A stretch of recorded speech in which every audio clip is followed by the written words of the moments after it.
ओम नमः शिवाय। श्री शिव गीता 14वां अध्याय। श्री रामचंद्र जी बोले, हे भगवान, यद्यपि तुम्हारा रूप सच्चिदानंद, निरअवयव, क्रिया शून्य और निर्दोष है तथा सब धर्मों से परे, मन और वाणी के अगोचर, तुमको सर्वव्यापक होने से जीव सर्वस्थान में स्थित आत्मा स्वरूप से देखता है। आत्मविद्या और तप ही जिसका मूल साधन है, जो उपनिषदों का मुख्य तात्पर्य है, जो मूर्ति रहित संपूर्ण भूतों की आत्मा अर्थात सब जीव जिसके अंश है, जो कारण का कारण अदृश्य स्वरूप है, जो अति सूक्ष्म और इंद्रियों से अग्राह्य है, वह ब्रह्म ग्राह्य कैसे हो सकता है? उस सूक्ष्म में चित्त की वृत्ति किस प्रकार हो सकती है, यह मुझे संदेह है। इसी से बुद्धि व्यग्र है। इसका उपाय आप वर्णन कीजिए। श्री शिव जी बोले, हे महाभुज रामचंद्र, सुनो, मैं इस विषय में उपाय कहता हूँ। प्रथम सगुण उपासना करते करते चित्त को एकाग्र करें और स्थूल सौराम्बिक का न्याय से निर्गुण स्वरूप में चित्त की वृत्ति प्रवृत्त करें। और इस प्रकार जाने कि इस अन्न के पिंड स्थूल देह में जन्म, मृत्यु, व्याधि यही दृढ़ता से विद्यमान है। ऐसे स्थूल देह में प्राणी को अहम भाव से जो आत्मबुद्धि दृढ़ हो जाती है, वह नहीं मिटती। आत्मा कभी जन्म नहीं लेता और इसका नाश भी नहीं होता, कारण कि वह नित्य है। उत्पत्ति, अस्थि, परिपक्वता, वृद्धि, क्षय और नाश, ये 6 अवस्थाएं इस शरीर की हैं। और घट में स्थित आकाश जिस प्रकार निर्विकार है, इसी प्रकार इस देह में आत्मा विकार रहित है। इस प्रकार देह और आत्मा, इन दोनों के धर्म परस्पर विरुद्ध हैं। अज्ञानी जन अविद्या से देह को आत्मा मानते हैं और ज्ञानी देह से आत्मा को पृथक मानते हैं। हांडी में गलाकर डाले गए स्वर्ण की कांति के समान प्राणमय कोश है।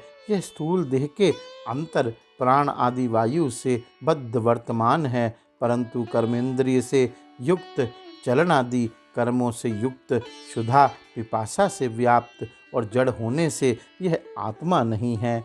आत्मा चैतन्य रूप है, जिसके द्वारा यह जीव अपने शरीर को देखता है। आत्मा ही परब्रह्म, निर्लेप और सुख का सागर है। वह ब्रह्म किसी का ग्रास नहीं कर सकता, ना वह किसी वस्तु का ग्रास बनता है। इस प्राणमय कोश के अंतर्गत मनोमय कोश है। वह संकल्प, विकल्प, रूप, बुद्धि और इंद्रियों से समायुक्त है। काम, क्रोध, लोभ, मोह, मत्सर्य और मद, यह शत्रुओं का षड्वर्ग और ममता, इच्छादिक, ये संपूर्ण मनोमय कोश के धर्म हैं। जो कर्म विषयिनी बुद्धि और वेद शास्त्र से निश्चित की गई है, वह ज्ञान इंद्रियों के सहित विज्ञान में कोश में स्थित रहती है। इसमें कर्तृत्वपन का अभिमानी वह जीव निस्संदेह विद्यमान है, जो इस लोक तथा परलोक में गमन करता है। व्यवहार में इसी को जीव कहते हैं। आकाश आदि के सात्विक अंश से ज्ञानेंद्रियों की उत्पत्ति होती है। आकाश से श्रोत, पृथ्वी से घ्राण, जल से जिह्वा और तेज से चक्षु और वायु से त्वचा उत्पन्न होती है। इस प्रकार ये इंद्रियां पंचभौतिक हैं।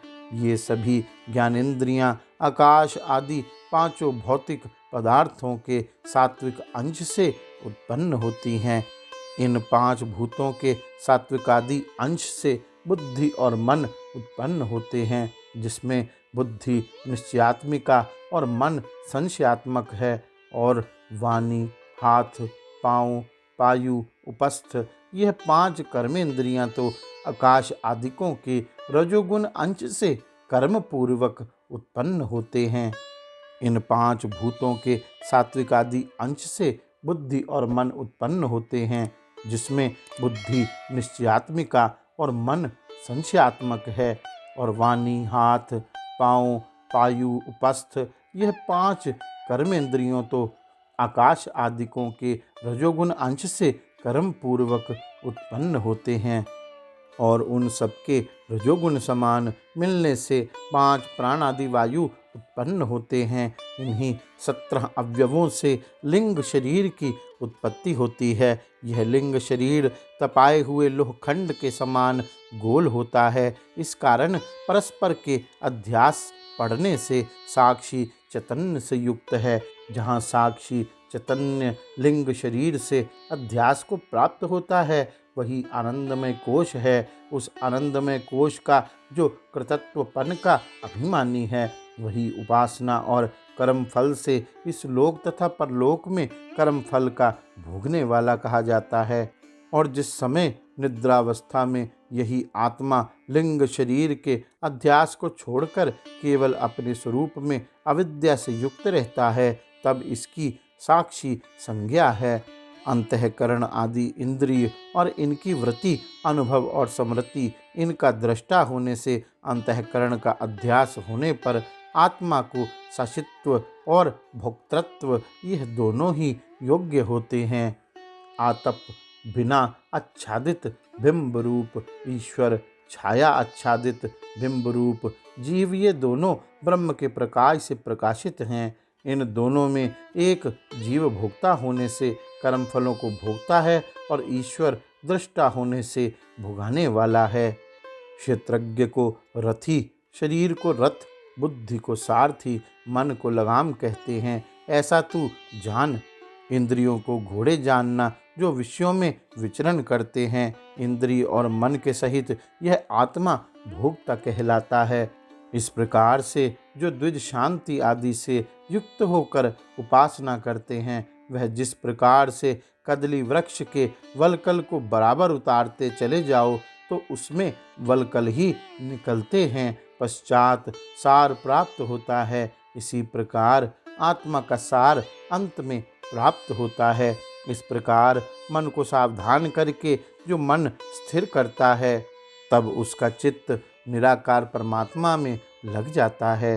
तब यह मन केवल परमात्मा को ही ग्रहण करता है, जो केवल अदृश्य, अग्राह्य, स्थूल, सूक्ष्म आदि धर्म से परे है।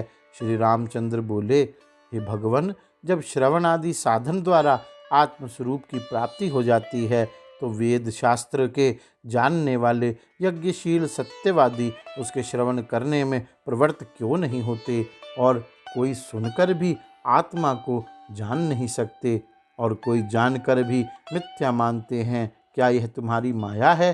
श्री शिव जी बोले, हे महाबाहो, यह ऐसे ही है, इसमें कुछ संदेह नहीं। मेरी त्रिगुणात्मक माया का उल्लंघन करना महाकठिन है। जो मेरे शरणागत आकर मुझको प्राप्त हो जाते हैं, वे ही इस माया को तरते हैं। हे महाभुज, जो अन्य भक्त हैं और जिनकी श्रद्धा मेरे विषय नहीं है, वे इस लोक और परलोक में अनेक प्रकार के फल की इच्छा करने वाले हैं। उनको कर्मानुसार फल मिलता है। वे सुख भोग कर भी थोड़े काल में इस लोक में प्राप्त होते हैं। इस बात को ना जानकर जो अधम मनुष्य कर्मों को करते हैं, वे माता के गर्भ में उत्पन्न होकर बार बार मृत्यु के मुख में पड़ते हैं। अनेक प्रकार की योनियों में उत्पन्न हुए किसी एक प्राणी की करोड़ों जन्म में संचित किए पुण्य से मेरे लिए भक्ति होती है। वही श्रद्धा युक्त मेरा भक्त ज्ञान को प्राप्त होता है और दूसरा करोड़ों जन्मों तक भी कर्म करने से मुझे प्राप्त नहीं होता। इस कारण हे राम, और सब त्याग कर केवल मेरी भक्ति करो। दूसरे और सब धर्मों का त्याग कर एक मेरी शरण में हो जाओ। मैं तुमको सब पापों से छुड़ाकर मुक्त कर दूंगा। तुम सोच मत करो। हे राम, तुम जो कुछ कर्म करते हो, भोजन करते हो, हवन करते हो और देते हो, तथा जो तप करते हो, वह सब मेरे अर्पण करो।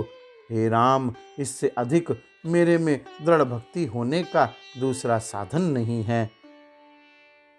गौरी शंकर भगवान की जय। ओम नमः शिवाय।